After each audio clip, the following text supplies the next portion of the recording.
Estamos de volta, entrevistando aqui o escritor Reginaldo Daniel da Silveira. Ele também é psicólogo e professor universitário. Agora, nas horas vagas, vai se dedicar à arte da escrita e vai continuar contando para a gente seu novo livro, Inferno Verde. Então, Reginaldo, eu li um comentário a respeito do seu livro, que a sua narrativa, inclusive, é muito fácil de ser transportada para um filme ou para a TV, um documentário, qualquer programa televisivo, vamos assim dizer. A gente já viu isso com outros livros que se transformaram em filmes, né? E livros muito importantes e interessantes, que inclusive as pessoas conheceram o livro depois que assistiram o filme, inclusive. A que você atribui, como é que você vê esse entendimento? Eu acho muito interessante, Everton, essa tua pergunta. Eu sempre fui uma pessoa um pouco inconstante nas coisas que eu faço. Inconstante que eu digo assim, eu nunca fiquei de um jeito só, né? Então, no momento em que a inspiração vem, às vezes eu me sentia como se aquilo fosse um filme, né? E eu me recordo de vários momentos assim em que estou me reportando à trama, ao enredo, aos personagens, e me ocorrem cenas de filmes. Eu sempre gostei, por exemplo, de filmes envolvendo agentes internacionais. Quando era garoto, eu gostava de assistir o Clint Eastwood, o Dirty Harry. Depois voltando, hoje assisto filmes como os mais recentes, envolvendo coisas assim muito, muito contemporâneas, né? E isso me influencia. Então, quando uma resenha foi feita e foi dito que o livro ele tinha um processo na leitura dele que remetia às cenas de um filme, eu imagino que seja em função desse meu jeito de admirar o cinema, de envolver o cinema. Então, quando eu estou trabalhando no texto, é como se aquela parte da história ela tivesse imagens e tem sons também. Eu imagino músicas naqueles momentos em que está acontecendo isso.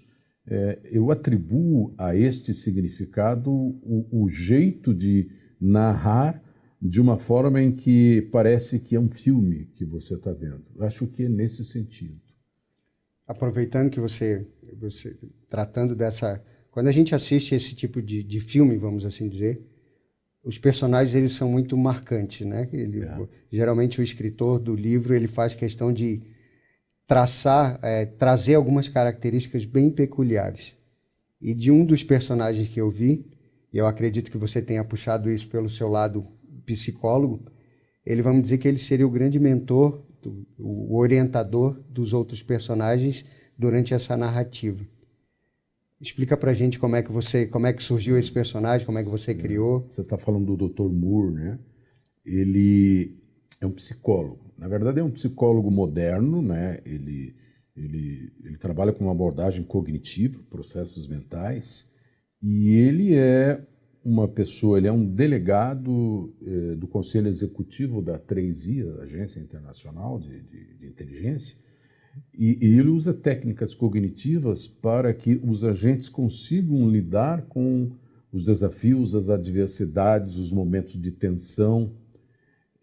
O grande personagem é o Nolan, que é o agente, mas eu diria, até eu vi isso numa crítica, que as pessoas consideram o Moore, o psicólogo, né, que faz tanto tempo mas parece que o nome dele é Roger Moore.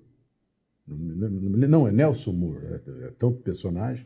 O Moore, o que ele faz?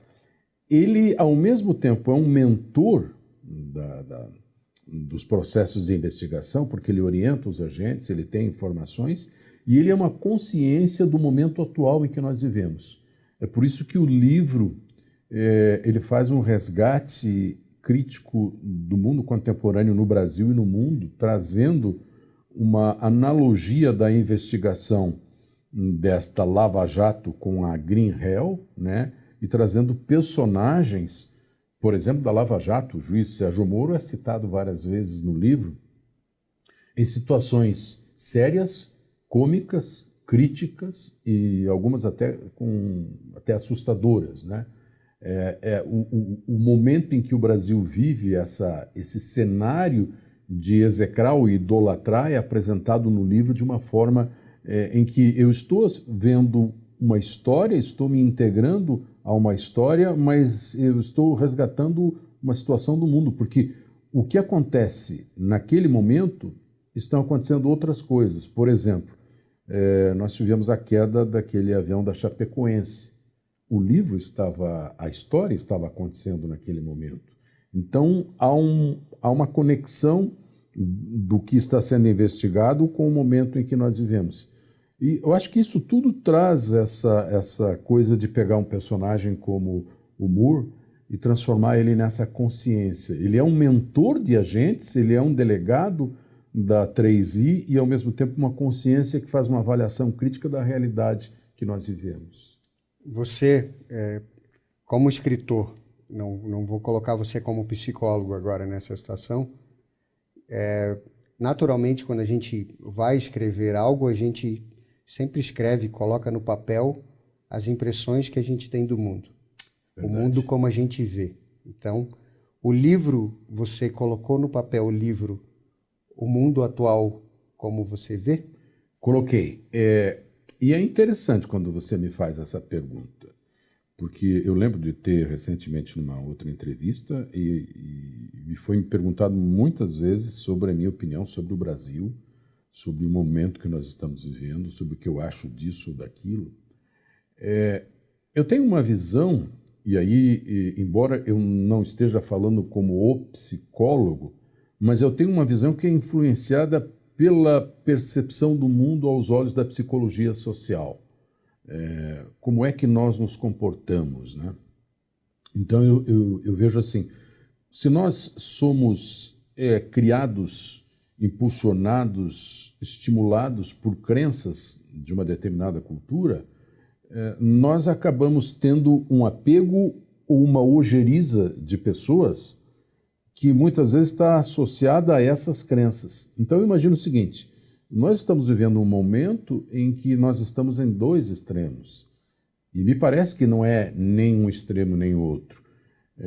Nós temos um grupo, uma parcela da nossa realidade da população que não consegue ver entre esses personagens que são apontados como corruptos, não consegue ver a corrupção neles, porque são pessoas que estão com convicções políticas muito fortes, com crenças muito marcadas em si e não conseguem ver a realidade de que aquelas pessoas realmente elas se envolveram com corrupção. E aí nós temos um outro lado de pessoas que, por convicção política, não conseguem ver nada, já vê que aquelas pessoas são assassinos, são bandidos, e aí as colocam dentro desse invólucro. O que eu percebo é assim, que nós estamos vivendo um momento no país bastante significativo, um momento de uma erupção. Nós estamos diante de um modelo brasileiro de administração do Estado, um modelo corrupto por excelência, e me parece assim que nós estávamos tão acostumados com esse status quo de corrupção que para nós nem era corrupção, era como se aquilo fosse normal. A partir do momento em que nós nos demos conta de que isso causa estupefação e nós vamos verificar, nós ficamos até perplexos com nós mesmos, conosco mesmo. Eu acho assim que, embora nós tenhamos gente a favor ou gente contra, eu acho que esse momento no Brasil, muito embora possa levar um tempo, ainda possa sofrer muitas críticas, é um momento significativo porque está expondo a cara do Brasil como ela é e que tinha um véu que tampava esse rosto e não mostrava o que era. Então, este é o Brasil. Se ele é pior ou melhor que o que está sendo colocado, é a questão da análise que se faz. Então, a minha percepção, aí eu tenho um cuidado, quando estou fazendo uma história como essa, de não entrar neste jogo de ser o que execra ou o que o idolatra. Eu até faço, em alguns momentos, algumas considerações que são positivas, por exemplo, ao juiz Sérgio Moro, mas existem momentos em que eu coloco, existe um personagem de passagem muito rápida no livro, que é uma juíza sueca, que julga questões internacionais. E eu saliento essa juíza como uma pessoa que tem um salário igual às outras pessoas, que não tem banheira especial, que não tem auxílio moradia, que não tem auxílio escola, que não tem auxílio paletó. E, de alguma forma, eu lembro que algumas pessoas leem, né, e dizem, nossa, mas você tocou em algo. Não é que eu toquei em algo, é que essa é uma realidade brasileira. Não é porque um juiz, de repente, é discreto, faz bons trabalhos, que nós não tenhamos que imaginar que esse é um país de desigualdade social. Desigualdade social muito catastrófica para o país, né? Nós temos uma cratera que faz uma divisão, e aí quando nós vemos os juízes, que são importantes, necessários, mas com tantas benesses materiais, e aí vemos as pessoas num salário mínimo tão baixo, isso mostra uma desigualdade social. Mas nem por isso vamos colocar o juiz também como a pior das criaturas. Isso é um status quo político mal administrado e que mostra um jeito eu tenho que dar para você isso porque você é de uma casta superior. Isso não existe.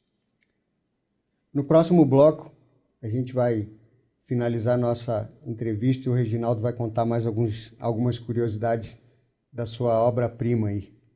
Até mais.